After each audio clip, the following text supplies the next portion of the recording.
Hello everyone, my name is Vlad and I'm from Russia. Today I want to talk to you about how propaganda works in Russia and the methods used to persuade people to think in line with the government's interests.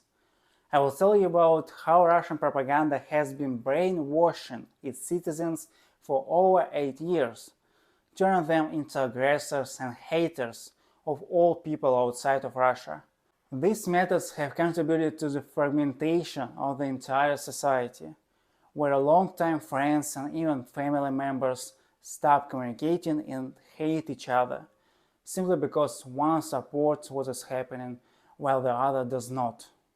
I do not intend to criticize the Russian government or make sweeping statements about everything being bad here, and of course I absolutely do not support wars and killings of other people, and have no intention whatsoever to justify anyone. I'll give you facts and then you can draw your own conclusions. Whether you support Putin's policies or not, watch to the end. It will help you determine whether you're subjected to propaganda from your own government. Get ready for a long conversation, English subtitles for you. And in another video I will tell you about the main Russian propagandist, the Russian Goebbels, and how he attained such position. Subscribe to stay informed. I'm 27 years old and I have lived in Russia for 26 years. And during this time I have noticed how people in Russia have changed. Previously, the people in this country were celebrating for their victory over the Nazis in World War II, and everyone repeated the phrase, "Never again war." However, now even saying those words can get you in prison for several years, sometimes even longer than for committing murder. Simply expressing such statements on social media is enough. Ukrainians were once our friendly neighbors, but now they are accused for fascism and Nazism. In the past, residents of Belgorod and other regions bordering Ukraine would go to Kharkov for shopping, but today rockets fly from Belgorod to Kharkov instead. Recently, a large number of tourists visited Russia, where vibrant events took place, including the 2014 Winter Olympics in Sochi and the 2018 FIFA World Cup. Many still consider them the best of their kind. Russian people enthusiastically welcome tourists from all over the world, as it was incredibly interesting to meet and interact with people from different countries. And what are some of the things surprised you you didn't expect to see that? The Russian people, they are very nice and friendly. Okay. Everyone made an effort to showcase Russia in the best possible light. However, lately on television, we Russians see a different side. Anarchy and constant protests in Europe, people freezing without Russian gas in winter. Чиновникам в Польше запретили заряжать телефоны на рабочем месте, греть чай тоже запрещено, а работать в офисах скоро начнут при свечах. And even stories of starving people resorting to eating dog food just to survive somewhere in England. В Соединенном Королевстве на фоне роста цен жители британского Кардифа перешли на корм для животных. Еду подогревают на батареях. Additionally, we are told about gays and lesbians being everywhere, although most Russians don't even know who they are and how dangerous they are. But I will tell you more later about how Russians have been made into homophobes. At the core of any news is a fact, an event that occurred in reality at a specific time and place. Facts can be verified from various sources to ensure their accuracy. A simple example of fact. On December 8, 2021, Scholz was elected and took office as a chancellor in the Bundestag, succeeding Angela Merkel. This fact can be easily checked in Russian, German, or American sources. Thus, news should simply state facts without drawing conclusions, explaining events, or calling for action. Opinion, unlike news, cannot be an objective truth.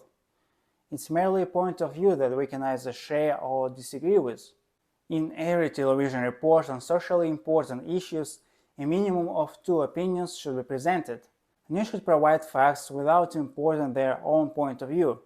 Based on our own experiences, values, and judgments, we decide how to evaluate these facts, taking into account different leaders' perspectives.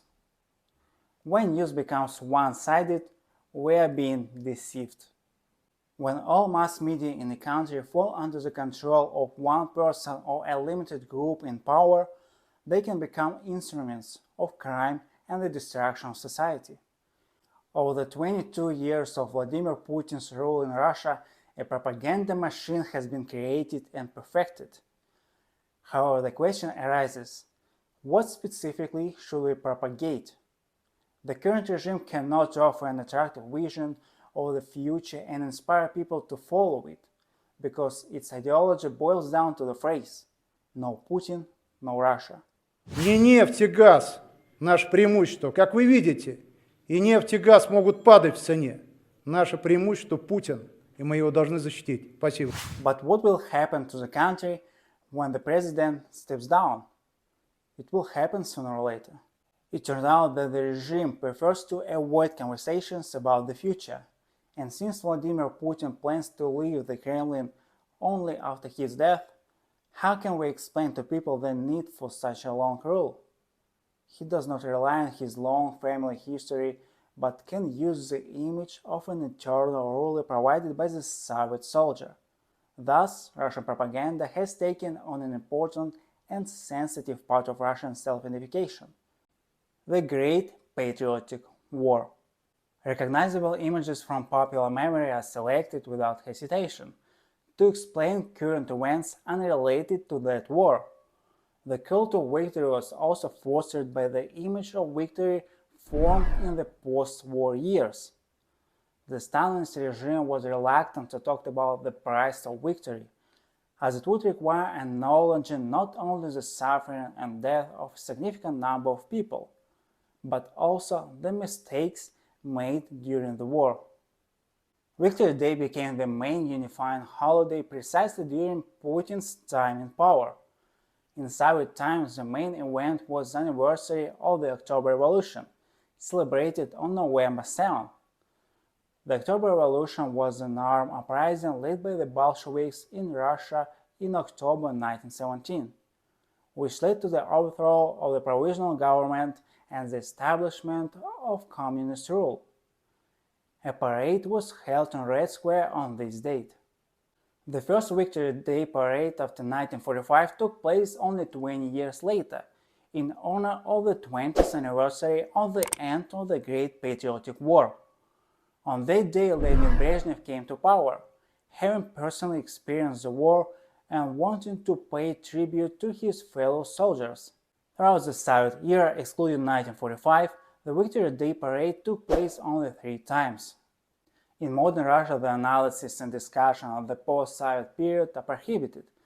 Vladimir Putin's regime does not benefit from objective assessment of the 90s, when he entered the upper echelons of politics.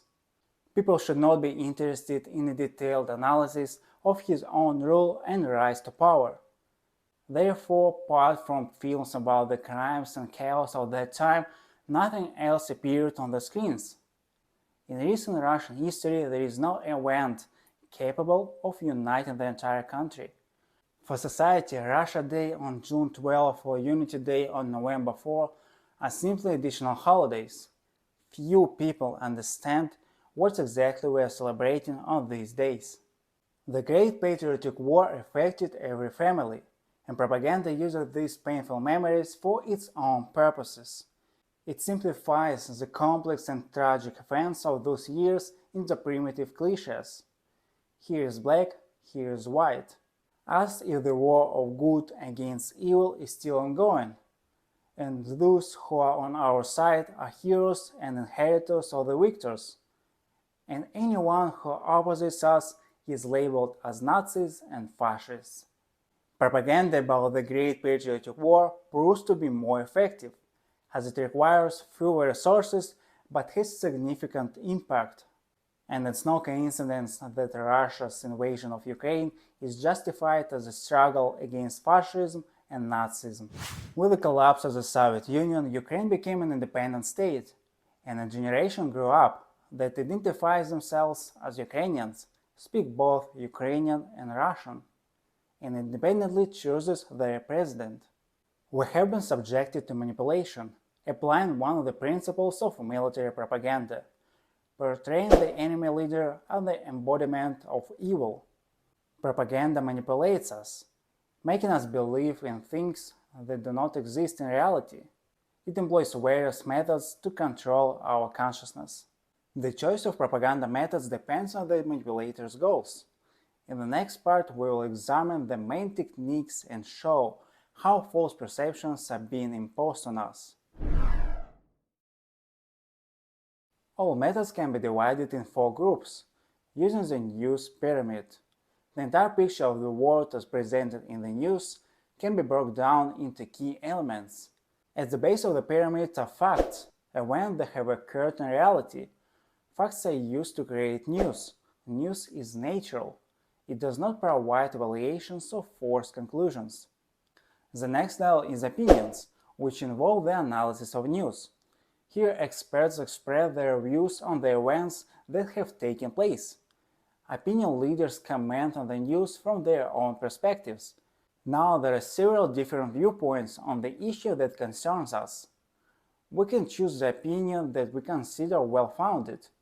At the top of the pyramid is worldview, what we know about the world from television, the internet, or newspapers. At each level of news presentation, federal channels have employed various methods of propaganda and manipulation. These methods essentially involve intentional violations of the basic principles of delivering accurate information. Now let's see how this happens. Selective truth, half-truth, and lies. These techniques allow manipulation of our perception at the level of facts. In other words, from events that have actually occurred, only those that confirm a certain version are selected for the news. Facts that contradict this version are ignored. From the Euromaidan, for example, aggressive nationalists were predominantly shown on television screens. During the armed conflict in Donbass, the television only depicted destruction, shelling, and the death of people from the pro-Russian side. But the same events on the Ukrainian side were left out of the frame. The political changes in Ukraine and the country's development were portrayed as a clownish quarrel, while positive processes seem to be absent altogether. Filtered facts make their way into the news. Federal channels compile information programs that violate the main principle of journalism, objectivity. These broadcasts evoke emotions and pass judgments on the events they describe. When you feel hatred, fear, pride, or disgust after watching the news, that is what it is. Pay attention. During the news presentation, they often like to add emotionally charged background music to enhance the impact, because music is the best way to express emotion. But news should remain impartial. When that is not the case, our perception is being manipulated. Linguistic propaganda is often used for this purpose, employing various artistic devices and techniques to distort information and emotionally influence the audience. One common method of propaganda is control over the choice of words and expressions. For instance, instead of using terms that can induce fear or negative emotions, softer or more general expressions are used. For example, when taking a child to the dentist, one can use the phrase, "the man will just take a look," instead of the words, "doctor" or "treating teeth." Instead of the term economic crisis, phrases like economic difficulties or temporary challenges may be used. This approach is also employed in television reports, when efforts are made to replace threatening terms with more natural ones. For instance, when describing military actions, phrases such as precision strikes or territory clearance are used. Events in Ukraine may be referred to as a special military operation, rather than a war. Мною принято решение о проведении специальной военной операции.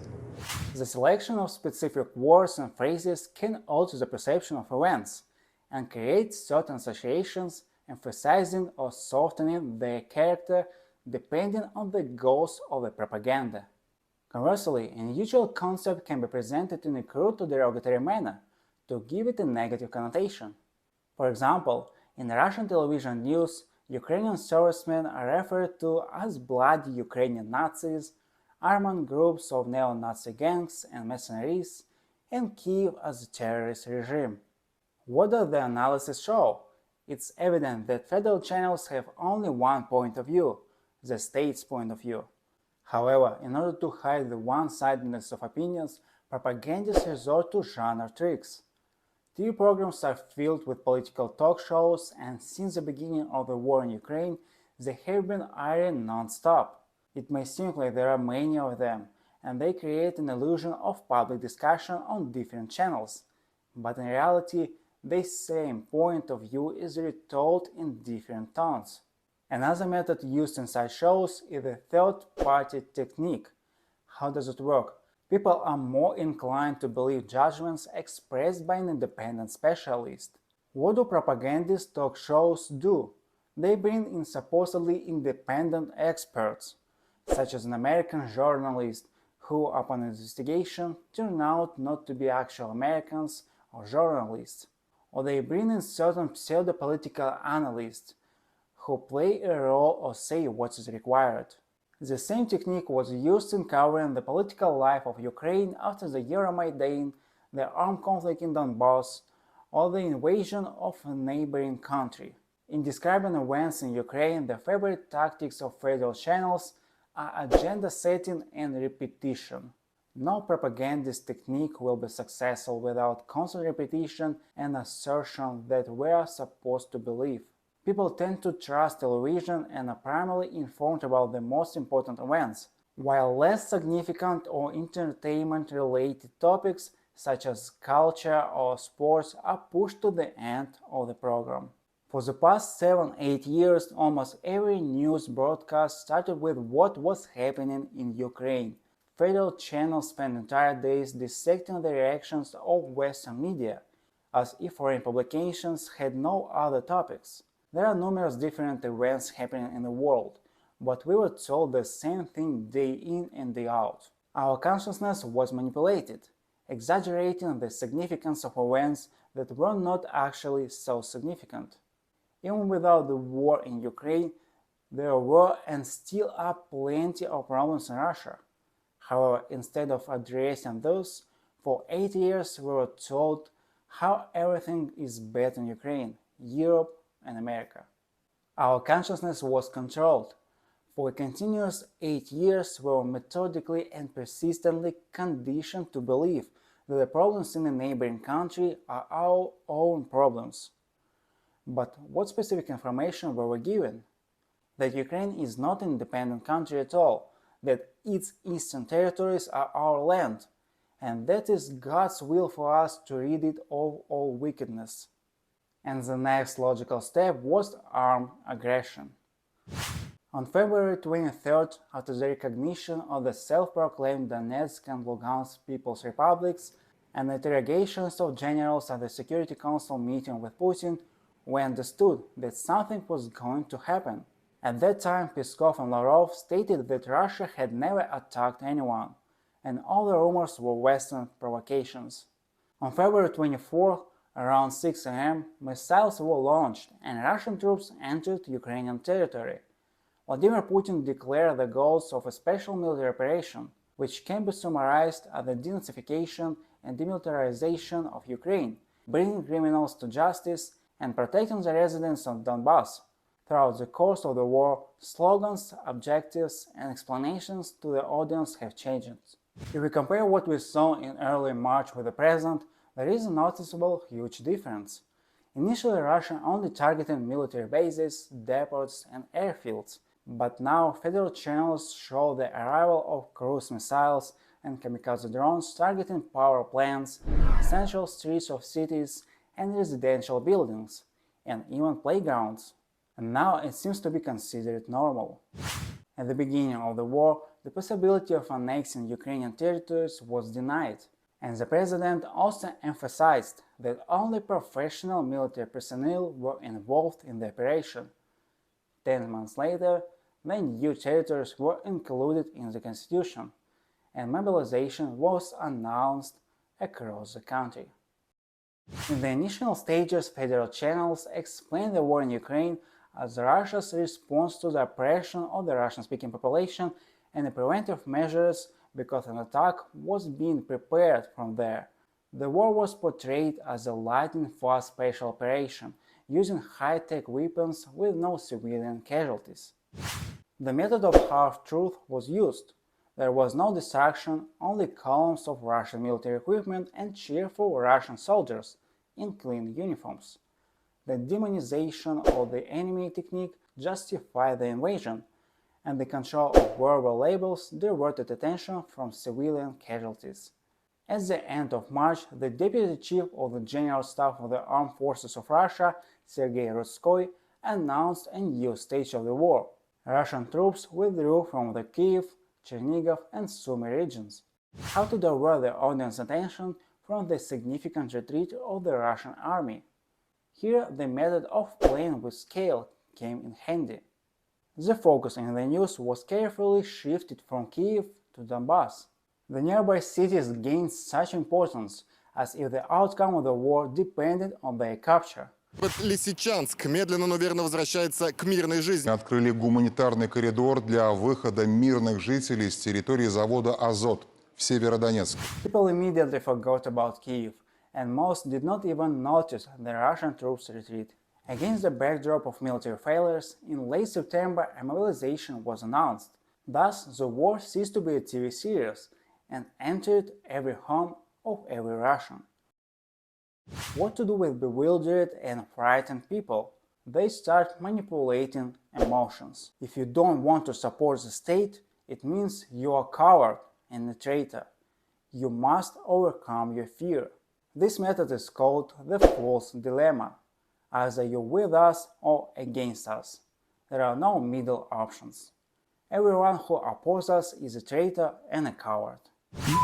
Не нужны на нашей родине. Вон отсюда, швали, твари, мерзости, власовская блювота. The next technique is called the inevitable victory.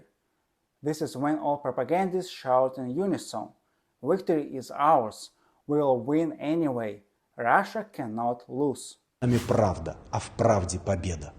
Победа, которая обязательно будет за нами. As always, blame was shifted from Putin to other officials, military officials, Western interference, and so on.